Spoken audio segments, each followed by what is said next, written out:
Hello everybody, good morning and welcome to the United Stand. This is your latest Manchester United news and transfer news as we talk Ronaldo staying at Manchester United, Erik ten Hag's fury at a first team member who he dropped on tour. Lots more to talk about as well. Just want to call out Al, who says if Ronaldo stays he should be the captain of the team. That is a potential option for Manchester United to try and make him stay. But we start a new week. I'm not going to repeat what we spoke about last night, but big week for Manchester United. Summary, I think Ronaldo's the deal that will get resolved this week. Maybe we'll progress Anthony. Don't see anything happening with De Jong. Maybe some exits. So let's see what this week brings. Day off for United today. Back in training tomorrow. Eriksen's in Manchester, so Eriksen will be training tomorrow. Lisandro Martinez, we still await the official... there's still no official statements about quotes or anything from Lisandro Martinez, so whether he's training tomorrow I don't know. Hopefully we'll get an announcement today or tomorrow so he can train tomorrow. We need to start progressing this squad. We need to get signings in. But let's start off. We're going to talk about, I want to talk about this Ten Hag thing and the first teamer that's been dropped, because a lot of people are sort of predicting who it is, which is dangerous in itself because there's 4 or 5 names being mentioned. But let's start off with Ronaldo because it feeds in with Erik ten Hag. A few people saw the title this morning and were like, Ronaldo stays. What have you heard, Mark? What do you know? And I'm like, well, there is things that we can discuss, but let's not forget, there's a lot of headlines coming out this morning about Erik ten Hag and how much of a disciplinarian he is. He's dropped a first teamer on tour. He doesn't like the media commitments of the players. Well, it's not hard to predict where this is coming from. It's coming from people close to the club that Ronaldo's just not for sale and Erik ten Hag is not here to play around. I still think there's some people that think that this situation is just easy for Mendes and Ronaldo to win. I think people are really underestimating Erik ten Hag, and I think Erik ten Hag is determined to show everybody that he ain't here to piss about. Now, there's risks with that. There are risks, especially with this dressing room and this club. But he's absolutely adamant that this player's not for sale. And he's absolutely adamant that this player is part of his plans. And he's absolutely adamant that he's going to have a chat with this player. And what we understand this chat is going to be is almost a 3-pronged attack on Cristiano Ronaldo. Not in a way of shouting him or anything like that, but just laying it down to him. Now, of course, we've got Fabrizio Romano on the show at 1:30 today, and he's pretty good on the Ronaldo situation, so we'll ask him what's going on there. But I would predict Fabrizio will probably say things like this. We don't know when he's coming back to training. George Mendes is going to be working really hard to find other options. He'll probably revisit Chelsea and Bayern Munich over the next few weeks. But as things stand right now, you know it, I know it, it's Atletico Madrid or it's Manchester United. And as things stand now, Erik ten Hag wants to say to Cristiano Ronaldo, why are you going to Atletico Madrid? The Champions League. They're not going to win the Champions League, Cristiano. Well, you want to score a couple of goals for Atletico Madrid in the group stage. They're not going to win the Champions League. They're not going to win La Liga. You've got a World Cup to prepare for at Christmas. I'm a brand new manager at the club where you've got a connection. Stay with me until the World Cup. You'll see what I'm all about. You'll see what a part of this team you are. You'll score loads of goals. You'll be fitter with me than you will be with Atletico Madrid. Stay here. And I think this is why I know this is why Erik ten Hag wants to have the conversation with him. It's very hard to have that conversation with Cristiano Ronaldo when he's going to go to Real Madrid or he's going to go to Bayern Munich or he's going to go to Chelsea, because all 3 of those clubs are capable of winning the Champions League and also doing well domestically. But Atletico Madrid really just is playing in the Champions League. And also, you get paid more to play for Manchester United. So Ten Hag is absolutely adamant that this player is going to be part of his plans. He's absolutely adamant that he's not for sale. And he's absolutely adamant that when he gets the conversation with him, he can tell him. And there is also rumours coming out overnight that people within Ronaldo's inner circle are saying that he should stay at Manchester United. Now, Jorge Mendes is not meant to be one of those people. He's still trying to find this move. But it's interesting because if it is Atletico Madrid and it is Manchester United, then Ten Hag is very confident that he can get this resolved. Of course, Mendes may well do another round. And Chelsea are getting a little bit desperate now. I do worry about Chelsea a little bit, but we won't sell to Chelsea. We can't sell to a Premier League club. We can't loan, we can't sell. So the only one to really worry about is Bayern Munich or PSG, who seem to be swerving way away from this. So Atletico Madrid or Manchester United, when you actually break it down, it doesn't really make any sense. They're not going to win the Champions League. They're not going to win La Liga. It's also tarnishing his Real Madrid reputation, whether he cares about that or not. Just doesn't make any sense. I still think at the moment he will be a Man United player, and I'm very confident he'll be a Man United player. From what I'm hearing about Ten Hag over the last 24 hours, is that he ain't here to piss about. He's not here to mess about. And he's going to keep proving it. This is the player that he wants to build his attack around. This is the player he's convinced he can make to stay.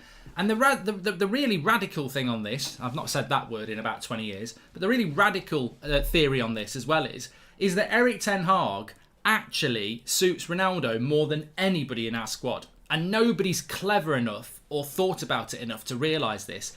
Erik ten Hag is an obsessive disciplinarian who is obsessed with professionalism and winning. Who else in our squad's like that? This guy's had a six-pack since he was 12. He doesn't touch sugar. He only drinks water. He is an absolute beast when it comes to professionalism and dedication to winning.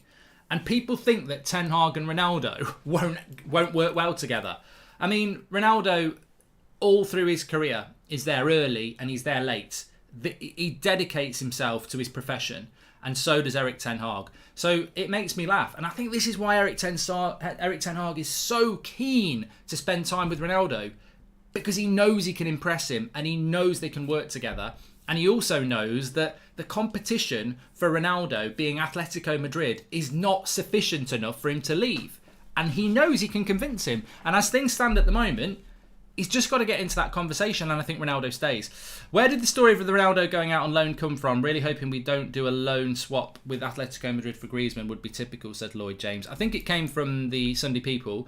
Is it time to rename the capsized Bruno boat from Mallorca the Frenkie de Jong boat? If you know, you know, says Red since 1975. So if you've tuned in a little bit late, a little bit of positivity about Cristiano Ronaldo. The expectation from Manchester United, and this is new information, is that he's going to stay. Why is that? Because Erik ten Hag is absolutely convinced that he can make him stay, and he's absolutely determined that he's not for sale. He wants him as part of his team. You know what? If you want an analogy on this, on why Erik ten Hag is so determined to keep Cristiano Ronaldo at Manchester United, think of it like this. Think of it like this, right? You have got to walk across the desert today. It's going to be really hot, and you've got a 2-litre bottle of water. You know you can survive it walking across the desert. You'll have to ration your water out, and you're going to get bloody hot, and it's going to be a horrible journey. And right there's a Land Rover with a full tank of petrol and air conditioning. Ronaldo is that Land Rover, and Erik ten Hag knows that this journey will be a lot easier, a lot less tiring, and a lot more comfortable with Cristiano Ronaldo than walking along the desert with a bottle of water on his own. And that is why Erik ten Hag wants Ronaldo. People can offer him up a go-kart, an umbrella, they can offer him up whatever they want, but they can't offer him up Ronaldo for a year. And he absolutely loves Ronaldo. Not because he'll score him goals, that's important, but he loves the professionalism. He loves what he brings to the team, and he loves the fact that he knows when you've got Ronaldo on side, you get a better Ronaldo. Now look at what Ronaldo did for Rangnick last year. He still scored loads of goals. Didn't like Rangnick. Didn't get on with Rangnick. Didn't understand what Rangnick was trying to do. Didn't appreciate the coaching. That was Ronaldo under a manager he didn't really like. And Rangnick didn't really like him. But there was a professionalism between both of them, and they still achieved okay. Imagine what he's going to do for Ten Hag. So, yeah, we need to get this conversation. But Mendes can say what he likes. Ronaldo can think what he likes. Ten Hag is determined, and I just think underestimate Erik ten Hag at your peril. Mark, I know who the player Eric's mad at is. I saw him at home crying at the back of the where they trained in Melbourne, and I won't say his name, says Charlie YT. Absolute legend, love the content, says Joshua. And we need to be careful of the hyped players in the market, Mark. Where on earth is Upamecano now out for Delit when we wanted to pay £50 million for him, says Sakin. I think that's a great point, Sakin, actually. You know, any transfer can fail. You know, you talk about Dion. I want to talk about this player that's been dropped in a moment, but I just want to talk a little bit about transfer news. So let's see what happens with Ronaldo. I wouldn't be surprised. We'll ask Fabrizio at 1:30, but I wouldn't be surprised if this week we got, you know, big breaking, we're going live, Ronaldo's back. I wouldn't be surprised if that happened. The only thing that I think prevents that is what is the personal issue. But as I said, I was speaking to somebody early this morning about this, very, very close to what's going on, and in relation to what Ten Hag wants. And it was like, look, Ten Hag's going to sit him down and he's going to say, you know, it's not going to be a not for sale and piss him off. He's going to sit him down and he's going to woo him. This is going to be the best bit of flirting you've ever seen. And none of us are going to see it, which is a shame. He's going to sit Ronaldo down. He's going to blow steam up his arse about how great he is, what a great professional he is. He's then going to tell him everything about his plans. And he's then going to tell him why go to Atletico Madrid? Simeone doesn't play football like me.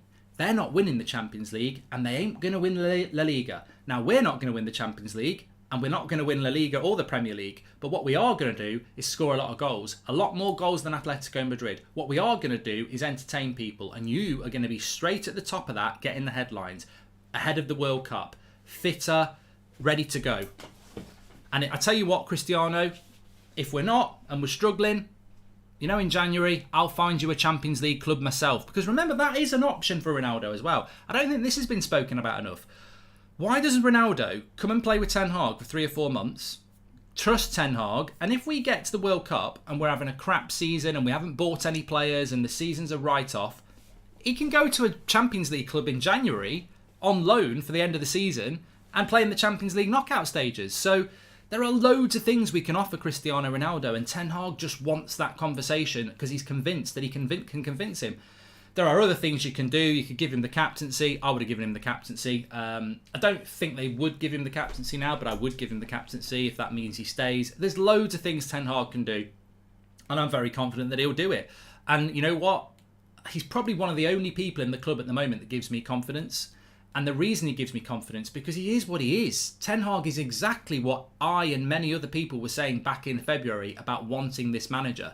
When you do your research on him and you watch what he does, he's not surprising me in his style of play, style of management, his obsession, his determination, his tunnel visioned. When he says Ronaldo's not for sale last week, I was like, I don't think he's for sale. I don't think he's going anywhere. And the more and more you hear about it, the more and more trust you put in that. As I said last week, this is a fight, whatever you want to call it. Ten Hag cannot lose this. He said publicly he's not for sale and he's building his team around him. You can't 2 weeks later sell him because you're a new manager. You've got to look strong. He has to look strong to the media, to the fans and the players. If he says Ronaldo's not for sale and I'm building a team around him, and then 2 weeks later he's sold, well, we all love Ten Hag, but we know he's already lied. Or not lied, lost. And the players will go, well, he's lost. He will win this. I'm absolutely convinced.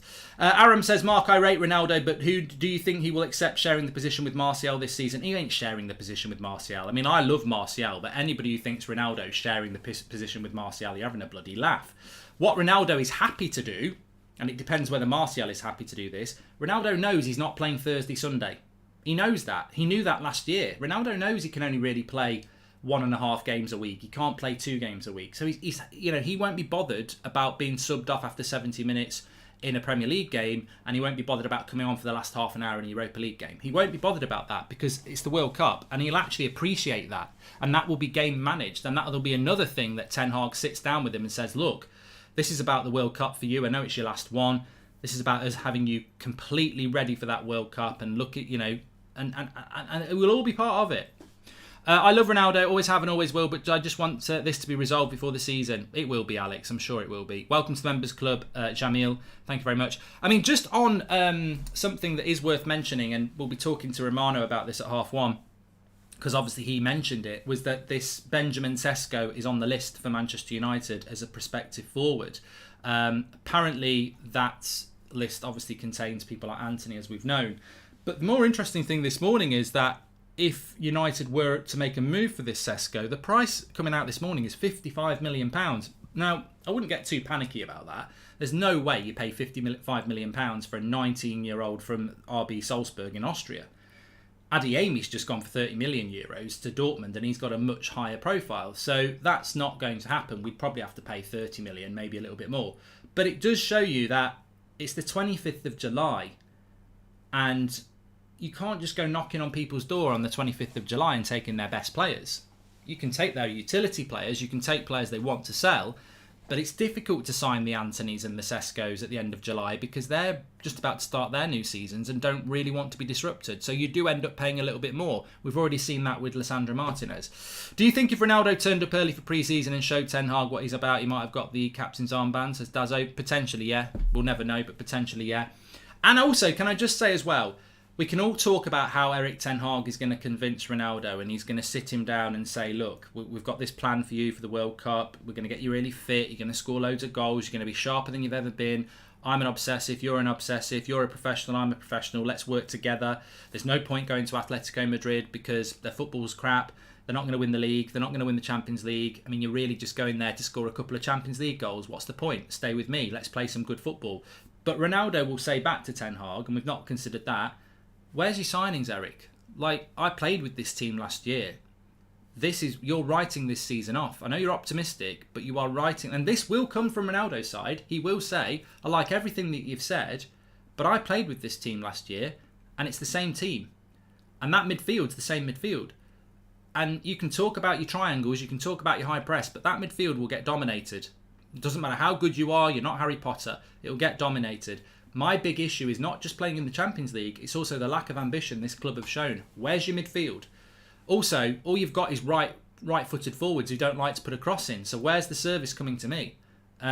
He has also, if he wants to keep Ronaldo, he's got to get Anthony and De Jong, and he's got to get them in fast. Because Ronaldo is 100% right to say to Erik Ten Hag, I'm really convinced by you, Eric. I like you. I like your plans. I don't disagree with you about the Atletico Madrid thing not being a great move. But where's your signings? Where's the ambition of this football club? Because all I'm hearing is a fantastic talk from you, but you ain't going to walk the walk. That midfield ain't good enough. So United have got to deliver that side as well. Very important. Ten Hag can convince Ronaldo by saying he can win the Europa League and Cups this season. What can he win at Atletico Madrid? Nothing. Yeah, and of course, one of the big things is I want you to stay for another year after this year and score me goals in the Champions League. If Ten Hag really wants Ronaldo to stay, why not give him the captain's armband, says Joao. Do you think Martial will do good? If Ronaldo magically doesn't stay, do you think Ronaldo will play next week's game with us in the new signings, says Curse? I don't think Ronaldo will start the season. I don't think fitness-wise that would be a good idea. Ola, welcome to the Members Club. But can I just repeat what I've said before? Because again, I don't think people are talking about this enough. I don't think people are talking about how Ten Hag and Ronaldo's personality is the best fit in the whole squad. Nobody in that squad fits Ten Hag better than Ronaldo. They are absolutely obsessive professionals to win. What people are also not talking about is Anthony Martial's injury record. Anthony Martial is apparently going to play every week and score 40 goals this season. Well, I don't think he's ever done that in a United shirt, and he's not completely trustworthy, all right, on consistency in his performance, but also on injury. So whatever happens, we need another striker very, very soon. We need it to be Ronaldo, of course, but we need another striker very, very soon. And I would say we need another striker even if Ronaldo stays, because we are very, very close, and no one's talking about this, we are very, very close to being in the situation we were back in February and March, where Ronaldo's having to play 2 games a week because there's no backup, because Greenwood's on bail, Cavani's injured, Martial's in Sevilla, and Rashford can't play that position. Even if we get Ronaldo to stay, Martial will get injured, and then you're back with just Ronaldo again. So look, we are in danger at this moment of writing this season off. I don't want to say that, but we are in danger of writing this season off. And people will say, well, how can we write this season off? Quite simply, we've got no depth in the midfield and we've got no depth in the attack. We will have to play around 60 games to get top 4 and win the Europa League. How are we going to play 60 games with no depth in the midfield and no depth up front? And if we try and do that and it goes wrong, it will go wrong spectacularly. We won't achieve what we want to do, and we've written the season off. And what I mean by written the season off is we haven't prepared. And if we don't prepare, you basically write the season off. That's not Ten Hag's fault, it's not the players' fault, and it's not your fault, it's the club's fault. They haven't provided yet, and I use the word yet with a few dots after it because maybe they still can, but at the moment we are very, very unprepared for a 60-game season. And there's a lot of players in that team that are questionable about consistency of form and also injury. And it could all come crashing down very, very quickly. He needs to get more players in. I would say from this point, you need Anthony, De Jong, Dumfries, and probably another forward, because I just don't think Martial and Ronaldo can do it for a whole season. Mark, you're reaching GOAT status on YouTube, but you've got to stop being a Ronaldo's publicist. Atletico fans hate him and he's clearly ducking training. Stop it. Yankee, I think that's such a dangerous, dangerous comment to say. I don't care about the Atletico thing, but I absolutely will call you out for saying he's ducking training. You don't know what his personal issue is. What if a family member's seriously ill? You're going to make yourself look like a complete cretin by saying he's ducking training. Until we've got the facts, I don't agree with people saying he's on strike or he's ducking training, because you come across as a heartless arsehole, and we shouldn't do that. We shouldn't do that. Everybody, look, this fan base is fantastic. Everybody criticises players because that's what you should do at football. But when somebody comes out and says I've got mental health issues or they get threats or anything like that, the fans in the majority will stick up for them and give them their back. So I don't understand why people don't want to give Ronaldo the benefit on the doubt that even people like Bruno and Delo are talking about these personal issues. The discrepancy between United and its history is huge. Might as well be different club. Ronaldo is bigger in mentality, standards and ambitions, says Sam. When Ronaldo wanted to go after we won the Champions League, it was said that his family convinced him to stay one more year as well. So Sir Alex might do the same, says Glenn. And Jod says, do you think youngsters will play many games this season? It worked with Elanga. We have young midfielders. We should give them a chance. No, Jod. I think you're living in a fantasy world, to be honest with you. I think if you think you're going to throw Charlie Savage and Zidane Akbel into the first team to play teams like Arsenal, Spurs, Chelsea, Everton, we're going to get annihilated. This ain't FIFA, it ain't Football Manager, and it isn't fantasy football. You cannot rely on young players because the Glazers haven't invested in the squad. Young players must be nurtured and brought into a situation that provides them with stability and where you can give them half an hour and give them a rest, and then give them a game and then give them a rest. You don't throw them in. I think that's a terrible idea. The club is happy with Ronaldo, family reasons, says Majek. Right, anyway, we've spoken about that. I want to talk about this big story that's come out as well. Ten Hag drops first teamer. So, bit of a story coming out from The Athletic. Few strands to it. First of all, Ten Hag doesn't like players doing media commitments. He says that rest is training as well. What he means by that is that you train hard and you rest hard. And when you're resting, you're not committing yourself with brands and interviews and stuff like that. It's a good point from Ten Hag, but this is Manchester United, and Man United, forget what we want, forget what the media want. Manchester United want the interactions. So Ten Hag, Man United are not in agreement there. He wants his players not involved with interviews and stuff like that.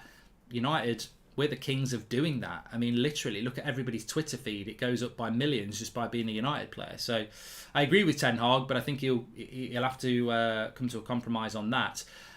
Also, he looks like we will be going on tour to the US next summer. I'm going to go if it's in the US. I've always wanted to go and do the US tour. So looks like it'll be US next summer. It's amazing how we know what tour we're going on next summer, but we still haven't bought our players this summer, isn't it? So, but that looks like it's going to happen as well. What else was there from this point before I get onto the major point? There was a couple of other things. Yeah, so look, basically, it's come out about discipline. It's come out about timekeeping. So apparently there was a player, Sophia's Football Talk says we need a right back, right winger and more centre midfielders for sure. Thank you very much. Please do subscribe, by the way, before I mention this. Bottom right hand corner to subscribe. Click it. It's free to do. We're on the road to 400k, as you can see in the top corner. Thanks everyone for tuning in. Every morning at 10 o'clock, every night at 8 o'clock, 2 o'clock show, although it's 1:30 today because we've got Fabrizio on the show live. So get involved, subscribe. Could be a big week for United. So this story from The Athletic is that one first team player who was going to start on tour got dropped because they were late twice. Now, I don't know whether it was late for breakfast, late for training, late for a team meeting, but they were late twice, so Erik ten Hag dropped them. Now, there's all sorts of rumours going around. Oh, it's clearly Garnacho because he didn't play any game time. Yeah, I don't know how people think that. Oh, it's Luke Shaw because he didn't play any game time against Crystal Palace. Or it's Eric Bailly because he didn't play either. Oh, it's McTominay because he didn't play at the weekend. Oh, it's Mabry. And it's like, you've got no idea who it is. So it's like the two people who were fighting a few months ago. You've got no idea who it was. And I did, and a few other people did. And a lot of people kept quiet on it. And it ended up being Tellez and Mabry, didn't it? And it wasn't who people thought it was going to be. Speculation is fine. That's what life's always going to be. But you're not right, basically. The one that people think it is, they're not right. And I mean, ultimately, take the story for what it is. The story isn't about a player being sold or, it's about a manager drawing a line in the sand and saying you've been late once more and there's a punishment, and the punishment is you're not playing. So I think I think it doesn't matter who it is. It could be, well, it can't be Ronaldo because he's not there. It could be Rashford, it could be Bruno, it could be Maguire. It clearly isn't those players because they've started and played in every game. But I mean, it could be Rashford. Rashford played in the second half against Palace, didn't he? And Elanga started. I don't think it is Rashford. My point is, it doesn't really matter who it is. Because what it does is it sends a message to the whole squad, I will drop you if you break my rules. And that's the most important thing. I don't care who it is. It can be a player I like. It can be a player I don't like. It can be a player I want to stay. It can be a player I want to sell. It really doesn't matter. What it does do, it just shows the rest of the squad who the boss is and that he will come down on you like a ton of bricks if you get things wrong. So I think that's really, really, really important, is that it's not who it is. And look, human nature is that people are going to want to know who it is, but it's about the discipline. And again, you go back to what we were talking about at the start of the show on why I believe Ronaldo stays, is because Erik ten Hag is not here to be a people pleaser. He's not here to be a player pleaser. He's not here to be a media pleaser. He actually didn't want to do a lot of media out on tour, and that pissed off a lot of the media. He actually doesn't want his players talking to the media much, and that pissed off a lot of players and people within the club. He actually has dropped a player on a pre-season tour for being late a couple of times, which will humiliate that player. But it's all about, I'm the boss. And I think Ten Hag, I don't think he's done it on purpose, but I think he's there to just say, look, this is me. People have doubted whether Man United's a much bigger club than Ajax. I've never managed in the Premier League. And I think he's just putting that line down. You can think what you like about me. I'll prove you all wrong, but I'm not here to mess about. I'm not here to mess about. And when I say Ronaldo's not for sale and I'm going to build a team around him, Ronaldo's not for sale and I'm going to build a team around him. I trust him. I don't know why anybody doesn't. And I think this demonstrates again what he's there to do. Mark, I'm glad Ronaldo's staying. We need our defence tested. Saliba will hand him, I'll have no doubt, says Zayn Miassi. Well, one thing I will add, though, because I don't want to be a hypocrite, I'd love to say this. So, it's not Garnacho, by the way. I think it's really unfair that people think it's Garnacho. I think that, so Ten Hag has dropped a first teamer on tour because they were late for training twice or a team meeting twice or whatever. My next big question is, last season we spent a lot of time talking about leaks from the dressing room. Where's this information come from? And I think there has to be a responsibility to ask that question. Because you can't just say, well, I'm disgusted with leaks from the dressing room when the performances on the pitch are bad. But because it's pre-season and it's a story you're quite interested in, that leak is fine. Who has leaked that out? Now, it could well be that the journalists, I think it was it Laurie Whitwell and Andy Mitten, they could have been informed by somebody in the club who wants that information out to show everybody what a authoritative dictator, disciplinarian manager we've got in Ten Hag, which is a good thing. So it could have come from the club, 100%. Could have come out from the club. Club could be happy for that to come out. On the other hand, Erik ten Hag might read that this morning and go, I'm not happy that that's come out. I don't want that coming out. Who's that come out from? And it's come from somebody in the dressing room. Because as we know, and I'm not having a pop at The Athletic here, I mean, everybody was doing this last year, from the Manchester Evening News to the Daily Mail. They were all doing it. They were all getting information from the dressing room and they were all putting it out there. That's journalism. That is journalism. But if that has come from the dressing room, that somebody got dropped for being late twice, the person who's leaked that from the dressing room will probably think, well, I'm doing a good thing because the fans are going to like it. Wrong. You've done a bad thing because you've undermined the manager. You've leaked information that's private information out publicly. And that's just as bad as last season. So I don't think it's enough to start going, oh my God, the dressing room's bloody turning against Ten Hag. Far from it. But I don't really want to see dressing room leaks coming out again. Because although this is a positive one, what about in 2 months' time when a first teamer is being dropped consistently because they're not getting on with the manager, and we get a headline on a Monday morning, such and such is not happy at the club, he wants to leave, he doesn't like Ten Hag, blah, blah, blah, and that comes out. And then that becomes quite a toxic story. So that's my concern with these sort of stories. This is a positive. Ten Hag has dropped a player because they weren't on time twice. Good, great. Shows how strong and in charge Ten Hag is. But there will be a bad story. And then when the bad stories start coming out, we're back where we were in January again with a dressing room that's just full of leaks. So I hope that this has actually come from the club and it's targeted positive information to promote Ten Hag, and it may well be, but I really hope it's not coming from dressing room sources again. And to be fair, over the summer, there has been a lot of dressing room sources because we've heard things about we've never trained so hard. But we for some people they won't care, but for some of us, we're just very wary of that dressing room and how it leaks very, very, very, very regularly. You ever thought of setting up a Discord so United Stand fans can talk to each other about transfer debates? We've already got one, Mull. We've already got a Discord. I'll drop you the link in the chat. We have got one already. Hokey Cokey, transfer window again, Mark. In, out, what's it all about, says Matthew. And Raphael says, what about some respect for the top scorer in football history, our legend and arguably the most professional player in history, says Raphael. I presume you're talking about Ronaldo. Or you're talking about, you might be talking about Rooney. All the leaks are not out of the dressing room, by the way. You know, somebody just said there they've all gone now because Lingard's gone and Pogba's gone. Whoever put that story out that the leaks were Lingard and Pogba is full of shit. Just absolute nonsense. It was way more than that. Way, way more than that. And some of the people that were doing it, you'd be stunned. So there was loads of people doing it last season. And the key is not to do it this year. And that's part of many things that we're all keeping an eye on this season. The style of football.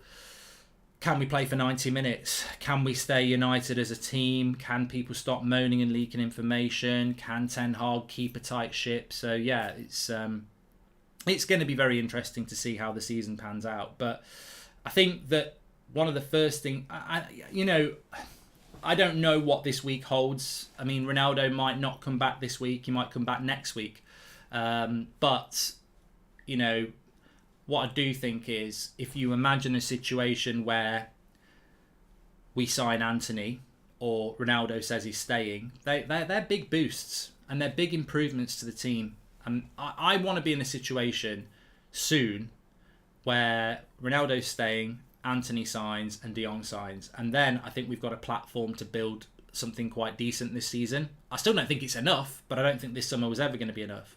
But getting all those three things is going to be really difficult, and I do get concerned about it. I do. Let me just see if I can find this Discord. I know we probably haven't got the moderator to do it, so I'm not sure whether I have got it. But I might have it.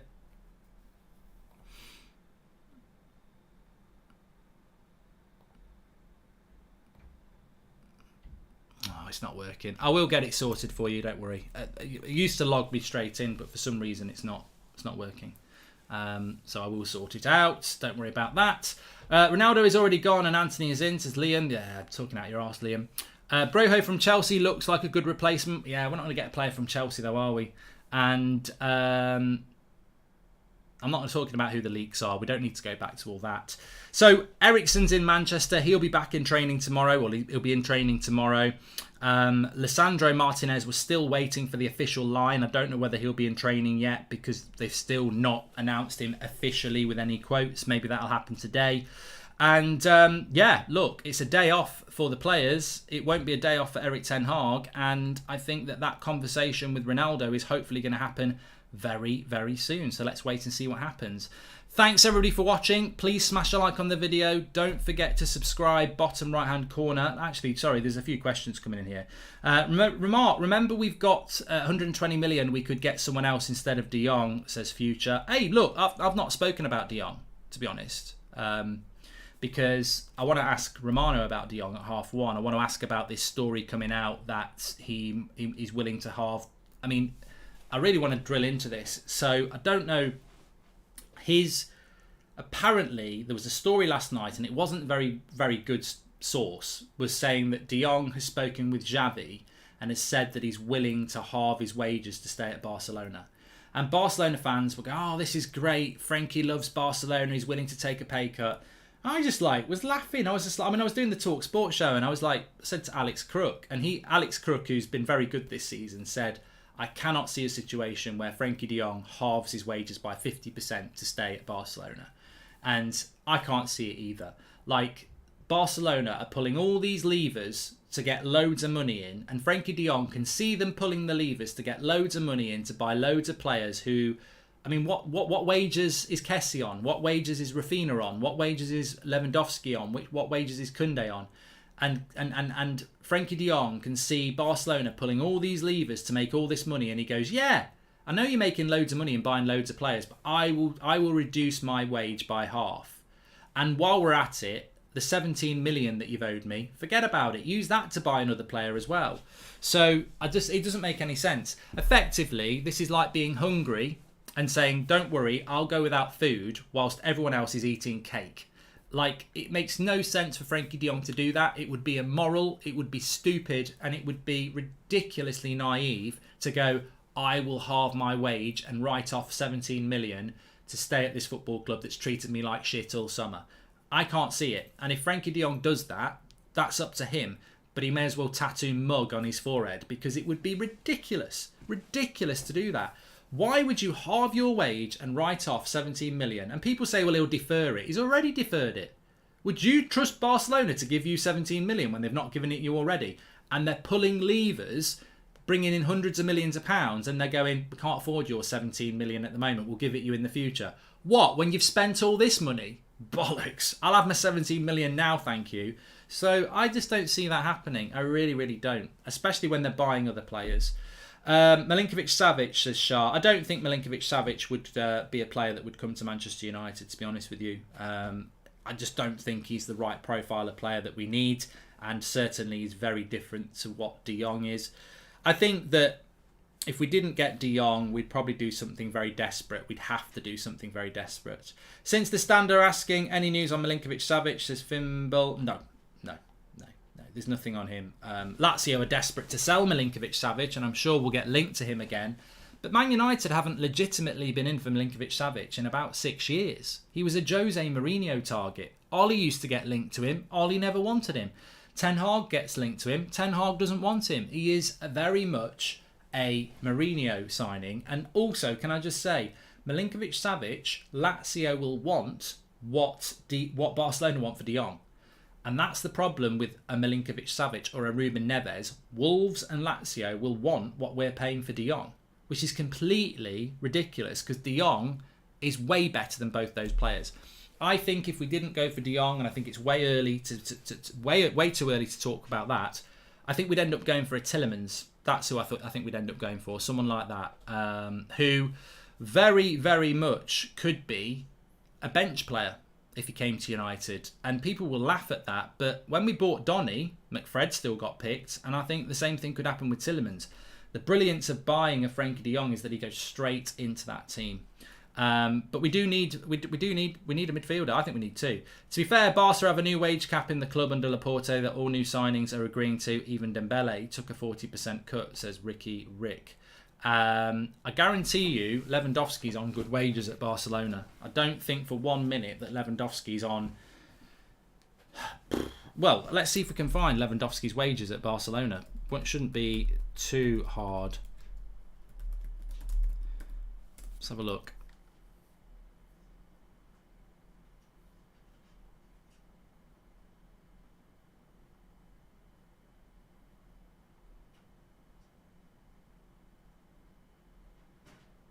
I mean, some people are saying he's on 24 million euros a year. 23 million euros a year.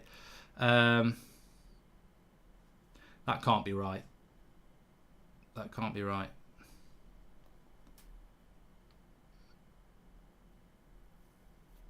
It might be on 150 grand a week, someone said in the chat. I don't know. But look, maybe Frankie de Jong will take a wage cut, but I think he'd be a fool. I've just read more Ronaldo's mum had... Ronaldo's mum had a stroke. Great show, mate. Thanks, says Tracy Taylor. I don't know whether that's true or not, but, you know... I just think it's very dangerous, and I've seen some complete idiots on social media. And normally they support Maguire and McTominay and the British players and can't stand De Gea and Ronaldo. Let's be honest, there is a bit of a profile with these prats, but it's like Ronaldo's on strike. Get out of my club. And it's like, what if the personal issues are a family member's seriously ill? You're going to make yourself look a right cretin, and you're going to be spending the next...